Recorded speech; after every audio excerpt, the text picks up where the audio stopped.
by Diane Mizwicki. Illustrated by Roxana Barwinska. Another pot fell from the shelf. Blondie rushed out of the kitchen, but at the door, she spun and ran back inside. She stuffed one more tool into her Tooth Fairy backpack and raced out again. She was going to be late to work. She arrived just before the last train left the station. I can do this, she thought. The train clattered over Firefly Falls as Blondie reviewed the night's assignment. She had 6 children to visit that night.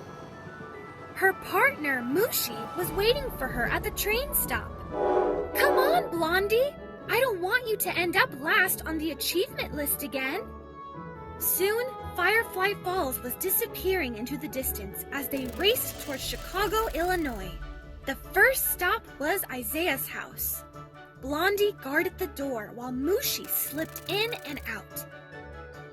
Then they were off to Kyoto, Japan.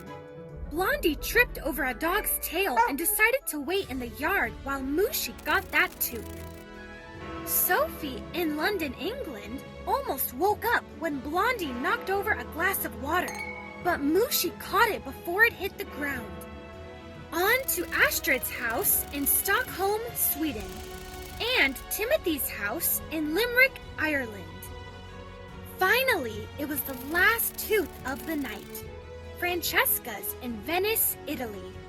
Mushi grabbed the tooth and Blondie proudly set it in her backpack. Francesca rolled over with a groan and the Tooth Fairies darted away. We did it, cheered Blondie, but she had forgotten to zip her backpack. It was so full of tools that a huge gust of wind easily caught Francesca's little tooth and blew it right out of Blondie's backpack. It landed in a gondola on the canal. Oh no! Gasped Blondie. Blondie, you know I love you, but this is getting out of hand. You'll never get enough teeth this way. It was almost dawn. They had to get back to Firefly Falls. Blondie glanced over her shoulder in regret. They got back just as the tooth technicians were getting to work. Blondie loved watching them scrub and dry the teeth before they handed them off to the color artists. Once the teeth were sparkling, the architects and builders worked together to add new buildings to the town. Blondie and Mushi turned in their collected teeth. Here, you'd better recycle this one, said Patrick. Blondie put the chipped tooth back into her backpack. She took the trolley to the recycling center and handed the tooth to Razzo. He cleaned it, then inspected it carefully. I see there's a cavity, said Razzo. This tooth will make a perfect vase. Even if something is a little broken, we don't throw it away. We just have to be a bit more creative with it.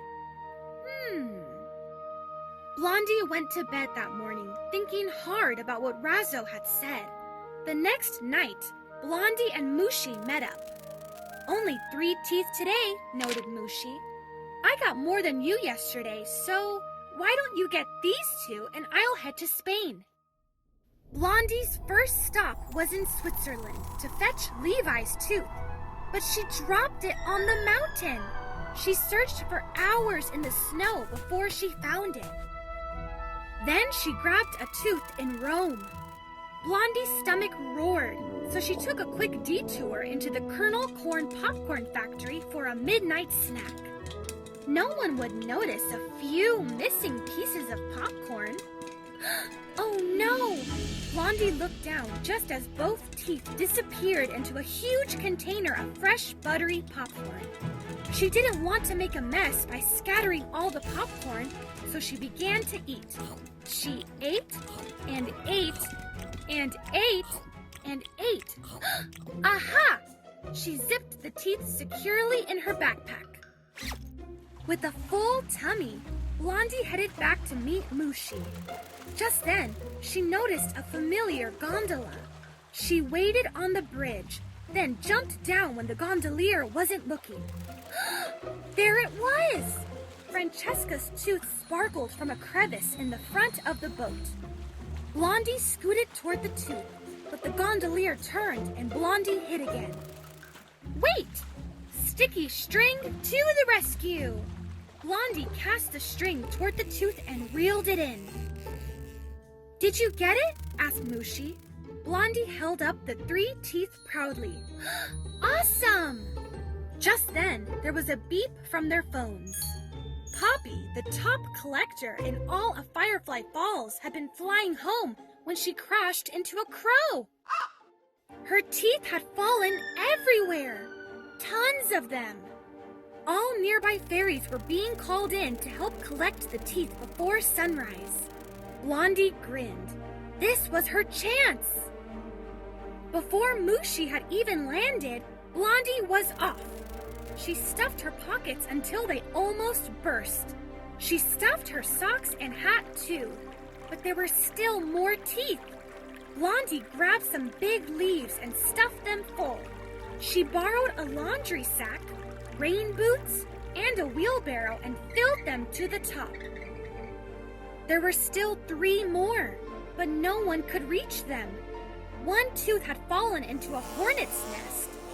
Another was teetering at the top of a waterfall. The last one had dropped down a chimney. Blondie grabbed her fishing net and balancing carefully, she scooped the tooth out of the cascading water. Next, Blondie tricked the hornets into coming out of the hive by pouring sticky maple syrup all down the tree. The hornets swarmed the syrup long enough for her to grab the tooth with her crochet hook. One more to go. Using her rock climbing rope, Blondie plunged down the chimney. With all the soot, Blondie couldn't see a thing. She whipped out her spotlight.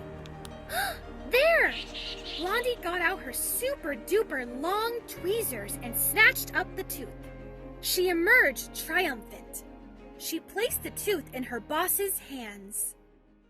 Thanks, Blondie, said Patrick. Yeah, whatever, said Poppy. She flitted away, but Blondie didn't mind. Blondie, I know I've been a bit tough on you, but you're actually the most creative, brave, and determined tooth fairy I know. I'm glad to be your partner, declared Mushi. Oh, thanks, Mushi. You know what? It's okay to make mistakes. It's how we learn. Besides, you're good at certain things, and I'm good at certain things. We make a great team, smiled Blondie. Blondie hugged Mushi. 3 teeth fell out of Blondie's pockets. Mushi scooped them up with a big grin. The end.